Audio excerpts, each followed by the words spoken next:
Nossa jornada começa aqui, logo nessa praça principal, antes de adentrarmos a Beersheba, que fica exatamente naquele monte. Antes de chegar, foi encontrado aqui, fora dos muros da cidade, um altar. Um altar de pedras de 4 chifres. Isso é muito interessante porque logo nós chegamos à seguinte conclusão.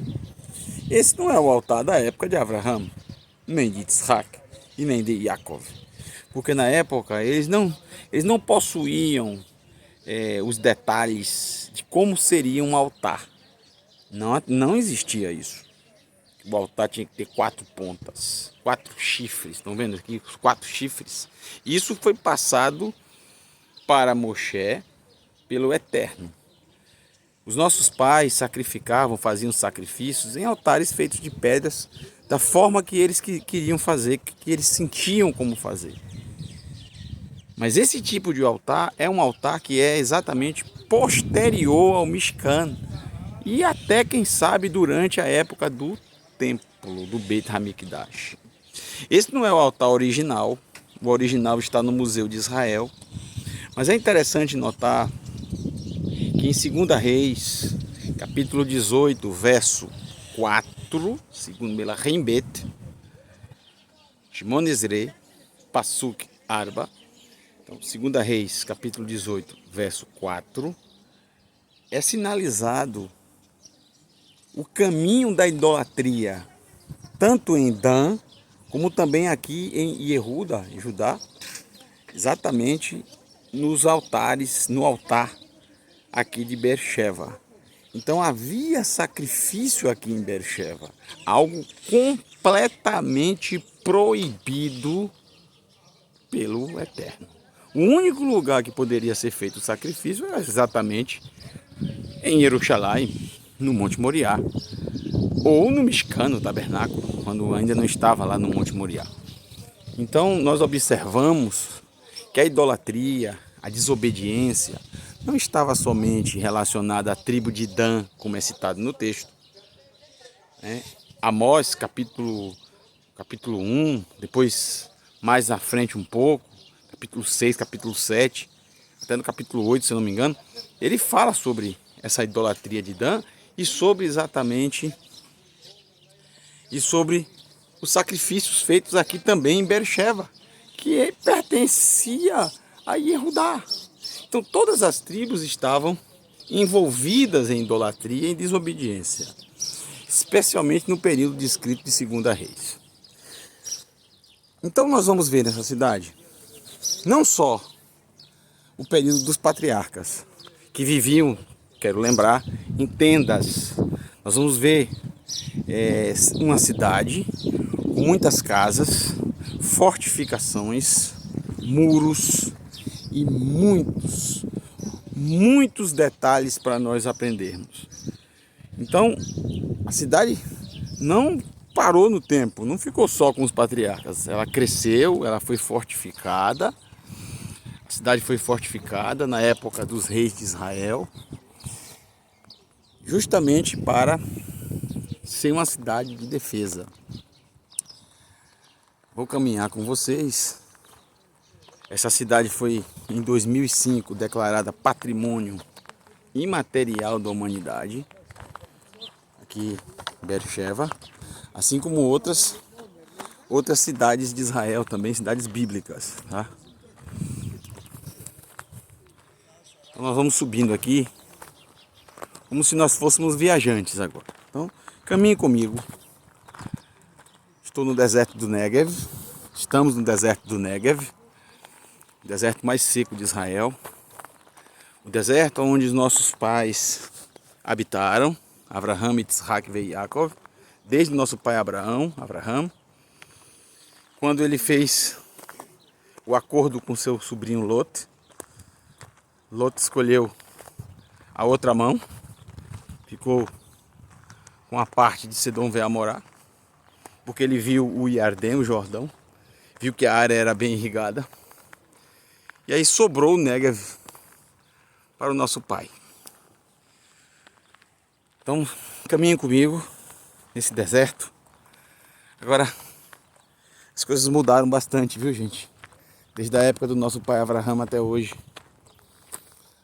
Porque o deserto floresceu. O Negev foi irrigado e floresceu. Ali atrás vocês vão ver plantações. Realmente é algo muito diferente do que era na época de Abraham. Então estou caminhando aqui pela cidade para chegar até, na verdade, a entrada da cidade. Como vimos em Súcia, a entrada da cidade possui um poço. Esse poço tem muita história. Esse poço tem uma história que vale a pena a gente sentar ali um pouco e contar e conversar sobre ela. Antes de falar sobre a história do poço, eu quero que vocês conheçam esse poço. Observe que aqui é o portão da cidade. E como eu já disse para vocês outras vezes, vou te mostrar aqui, para quem não viu outros vídeos, como funciona a arqueologia aqui em Israel, especialmente dos parques nacionais. Bom, aqui é o portão da cidade, a entrada da cidade.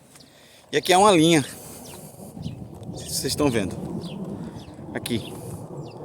Essa linha, o que significa essa linha? Da linha para baixo é original da época, original como foi encontrado. Da linha para cima, reconstruído com pedras do lugar, tá? Reconstruído com pedras do lugar, tá vendo? Então foi assim que os arqueólogos encontraram, dessa linha para baixo.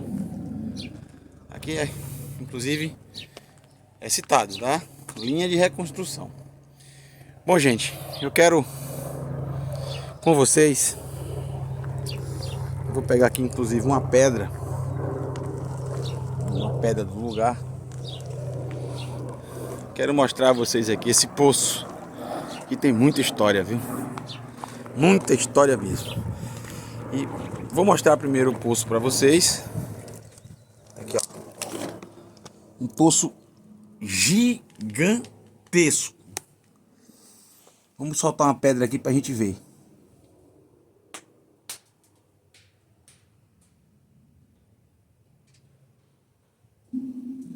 Olha só, tem água. Vocês viram? Demora um pouco. Vou soltar outra, deixa eu pegar outra aqui. Demora um pouco, mas chega. Olha só, para você observar a profundidade desse poço. Olha só, ó. Ouviram? Demora bastante, né? Isso quer dizer que é bem fundo, mas continua tendo água. Continua tendo água. Esse poço é um testemunho. É um testemunho que eu quero conversar com vocês agora, olhando para ele, tá? Aqui eles reconstruíram essa parte. Por quê? Para mostrar como funciona, né? Como funciona aqui. Deixa eu ver se tá funcionando o sistema aqui. Não tá não. Desligado. Porque eles tem uma bomba aqui que puxa e a água cai aqui. Na época, eles puxavam a água e soltavam aqui para os animais beberem. Olha que interessante. Poço fora da cidade é um costume exatamente do nosso povo, do nosso pai. A hospitalidade para os viajantes. Então aqui era tirada a água e a água era só jogada aqui. Era jogada aqui para os animais beberem. Então ficava aqui a água, os animais bebiam, as pessoas também tiravam para beber, para colocar nos seus vasos e continuar a jornada. Vamos nos sentar aqui de frente para o Negev, de frente para o deserto do Negev. Ali dá para ver uma parte do deserto com plantações, olha lá, que coisa linda. Aqui, ó. Plantações, verde. Mas é um deserto, gente. Um deserto bastante seco. Hoje, Beersheba, que está a oeste daqui, é uma mega cidade, tá? Uma cidade extremamente desenvolvida, com universidades, com bastante tecnologia, com um comércio imenso e bastante forte. Bom, a gente vai se sentar aqui, nesses bancos aqui, e vamos conversar um pouco sobre esse poço, tá bom? Conversar um pouco com vocês sobre esse poço, sobre a história desse poço e o que a gente pode aprender com isso. Vou me sentar aqui, tomar uma água agora, e aí a gente começa a conversar antes de entrar na cidade para mostrar para vocês alguma coisa da cidade que vai nos contar mais sobre a época dos reis de Israel. A única coisa que a gente pode falar sobre os patriarcas é exatamente essa entrada da cidade. Porque o restante da cidade foi toda reconstruída e destruída, reconstruída algumas vezes, fortificada inclusive. Então lá dentro nada tem a ver com o nosso pai, os nossos pais. Até porque eles não habitavam, nunca habitaram em casas de pedras, de tijolos, em habitações. Eles sempre habitaram em tendas. Isso tem que ficar bem claro, tá? Então essa cidade refere-se mais ao período dos reis de Israel, tá? Ao período que o povo de Israel veio, tomou posse, até o período dos juízes, tudo bem, dos juízes para lá, até a cidade ser completamente destruída, tá certo? Bom, vamos lá. Vou sentar aqui um pouquinho e vamos conversar sobre esse poço. Vamos lá. Agora vamos falar um pouco sobre o poço, sobre esse maravilhoso poço aqui de Beersheba. Vou contar uma história para vocês sobre ele e que eu considero o que há de mais importante aqui.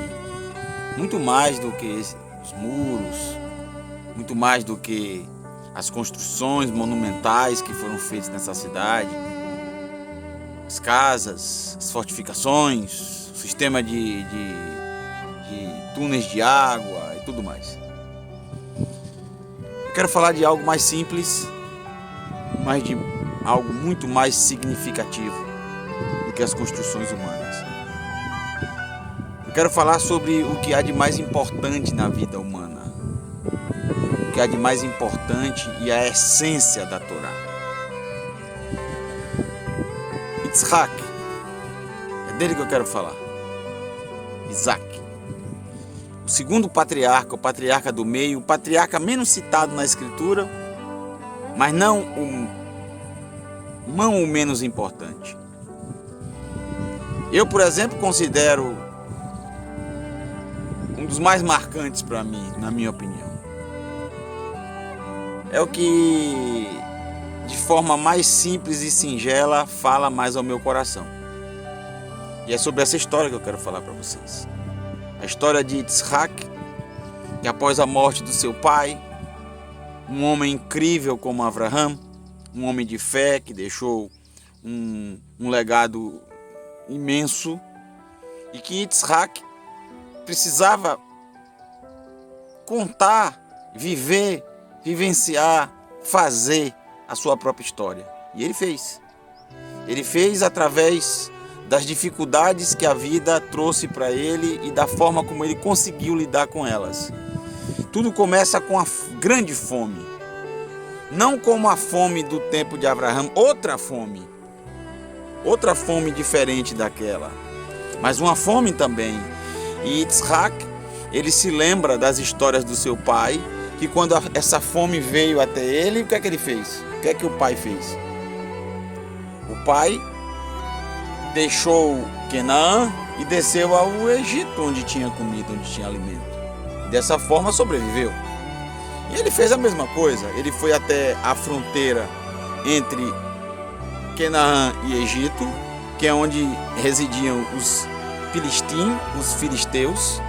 E lá, em uma cidade chamada Gerar, a cidade que fica exatamente na divisa, muitos peregrinos passavam por ela até adentrar o Egito. E lá o Eterno falou com Yitzhak, dizendo, capítulo 26 de Bereshit, Gênesis 26, não desça ao Egito como seu pai, fique aqui e eu vou te abençoar. Yitzhak obedeceu ao Eterno. Isso é maravilhoso, porque a obediência produziu frutos. Tanto que em Bereshit 26, Gênesis 26, se eu não me engano, no verso 10, verso 11 ou verso 12, vou colocar embaixo aí para vocês, texto. Isso, esse texto mesmo. Naquele mesmo ano, Yitzhak semeou e colheu Mea Shearim, 100 vezes mais.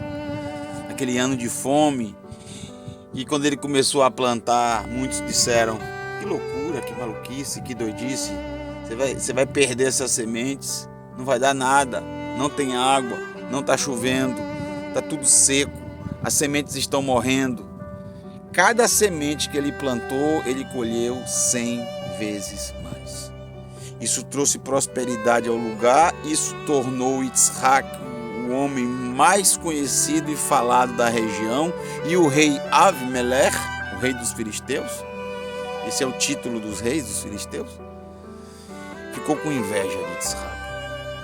Ficou com inveja porque Yitzhak se tornou famoso, conhecido, querido, porque trouxe fartura, trouxe comida, salvou muitos da fome.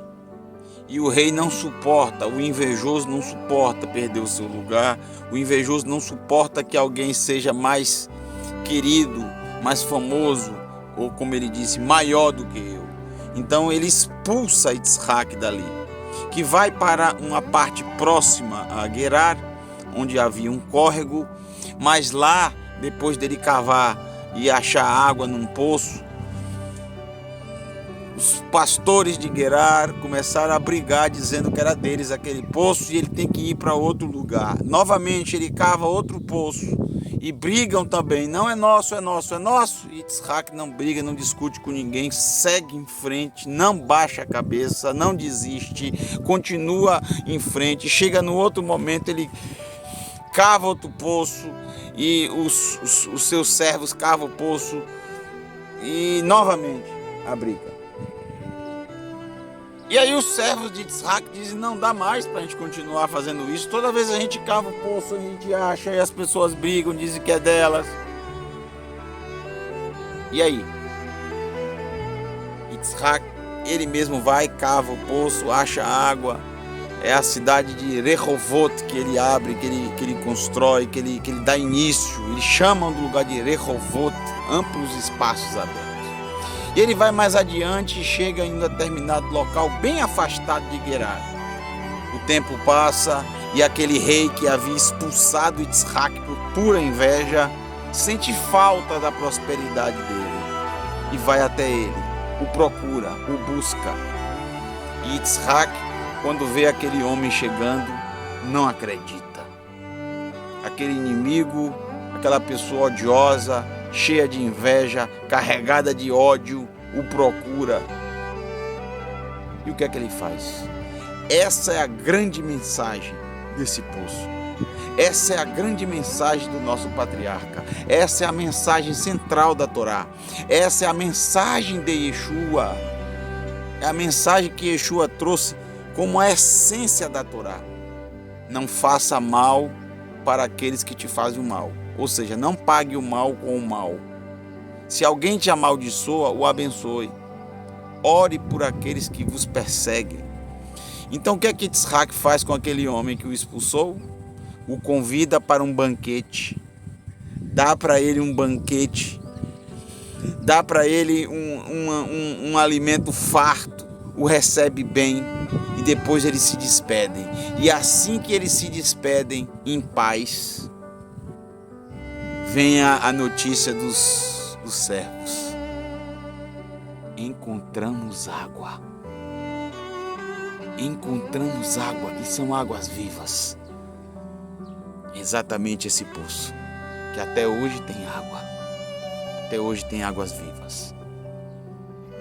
É a bênção do Eterno para todos aqueles que cumprem a Torá na sua essência.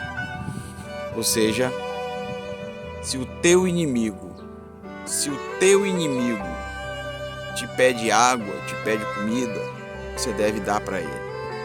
Se você encontrar o boi ou o jumento do teu inimigo perdido, pegue e leve de volta para ele. Essa é a essência da Torá. Yeshua disse: ame aqueles que te odeiam, ore por aqueles que vos perseguem.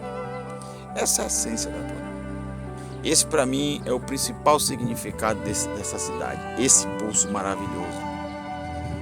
Daqui a pouco nós vamos voltar para ele, daqui a pouco nós vamos retornar depois de sairmos da cidade, mais uma vez, para vocês verem. Um beijo para todos e vamos adentrar a cidade e continuar o nosso passeio. Bom, gente, vamos adentrar aqui a cidade agora. Já falamos sobre o poço. Mas aqui, colocado o texto aqui de Bereshit, Gênesis 26 ao 28, falando desse poço. Aqui você tem uma imagem do poço. Eles puxavam a água e soltavam aqui justamente para os animais beberem. Okay? Antes dos animais beberem, as pessoas usufruíam dele, pegavam os seus jarros, né, as águas, e depois os animais, era uma vez dos animais se deliciavam. Eu quero adentrar com vocês essa imensa cidade. E claro, como eu falei, o poço é a única, e a localização também, é a única coisa que temos em relação ao período dos patriarcas. O restante da cidade, que foi reconstruída, destruída, reconstruída diversas vezes, se dá mais em relação ao período que o povo de Israel tomou posse da terra. E esse local foi sorteado para a tribo de Yehudá, tribo de Judá.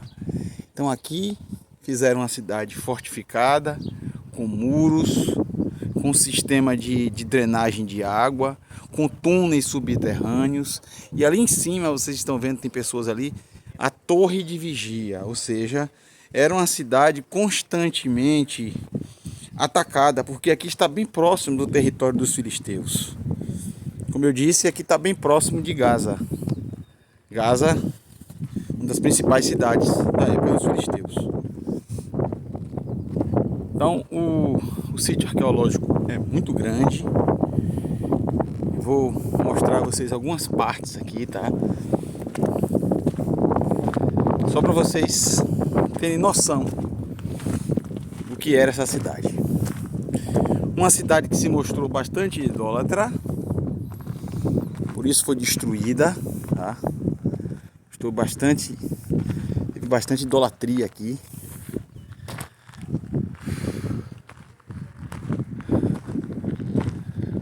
Casas, mercados, cidade grande. Beersheba, para a época, uma cidade muito grande. Olha só, olha o tamanho dela. Quando nós comparamos com cidades do primeiro século, por exemplo, e essa é anterior ao primeiro século, praticamente foi arrasada e destruída quando Senaqueribe destruiu as 10 tribos. Tudo isso está muito bem documentado, tanto na escritura sagrada como também nos relatos dos achubitas assírios. Ali vocês estão vendo a moderna cidade de Beersheba. Olha o mundo que é Beersheba hoje. Imensa. Aqui é só uma parte da cidade, tá? Cidade muito grande, pujante. E aqui eu quero que vocês vejam. Vou dar um panorama aqui para vocês verem a antiga cidade de Beersheba. Olha só. Cidade realmente muito grande. Se tornou uma cidade muito grande, né?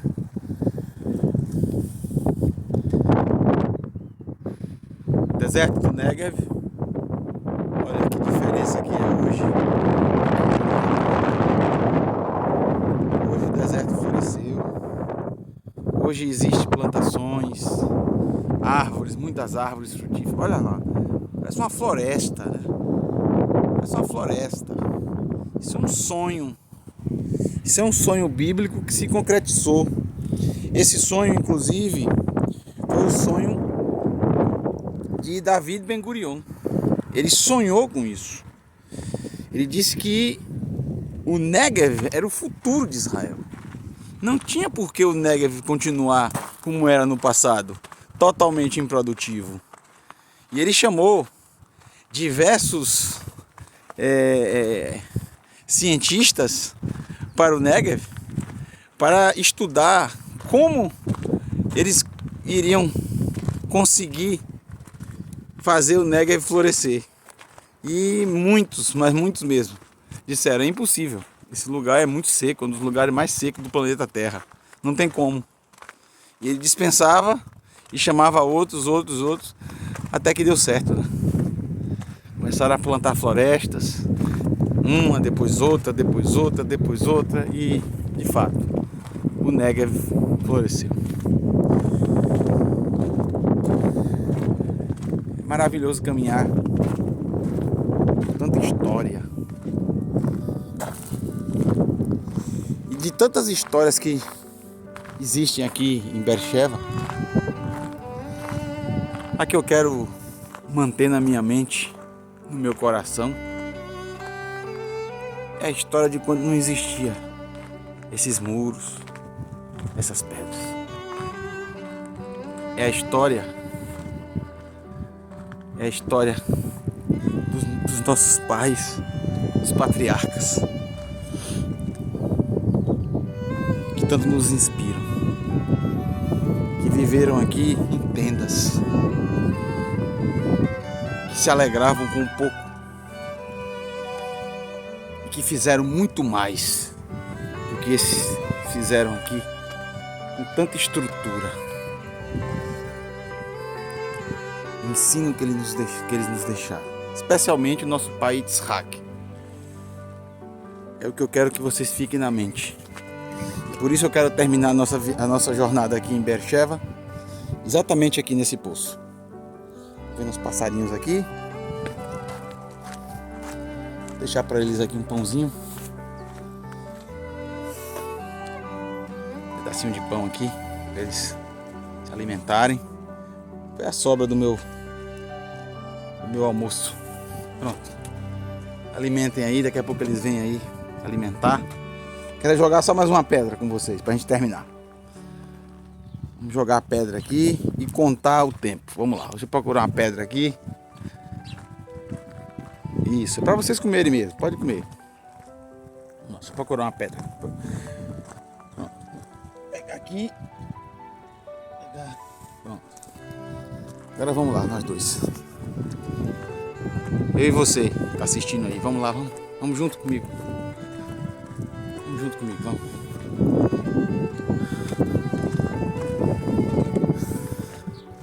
Subir aqui.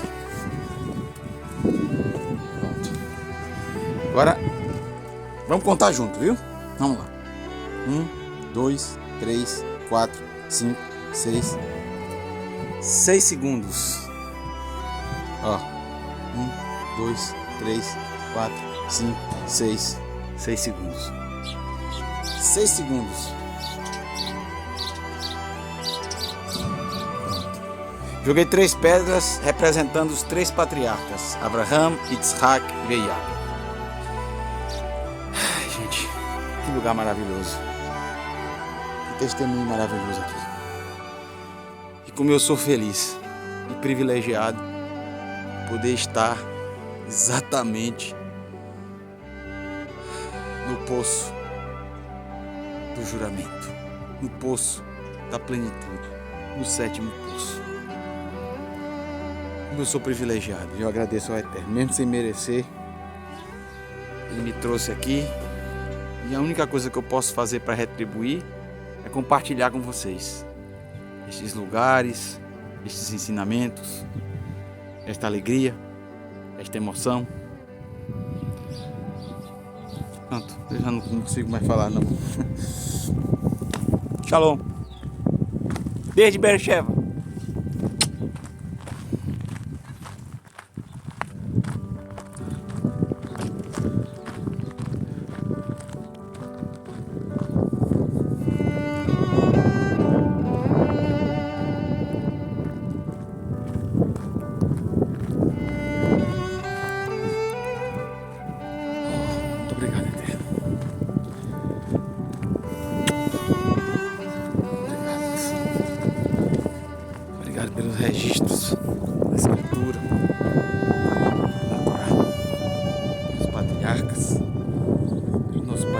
aqui. Obrigado pela chuva. Isso é maravilhoso assim. Terminou, pessoal. Tchau. Beijo pra vocês. Shalom. Desde Berchel.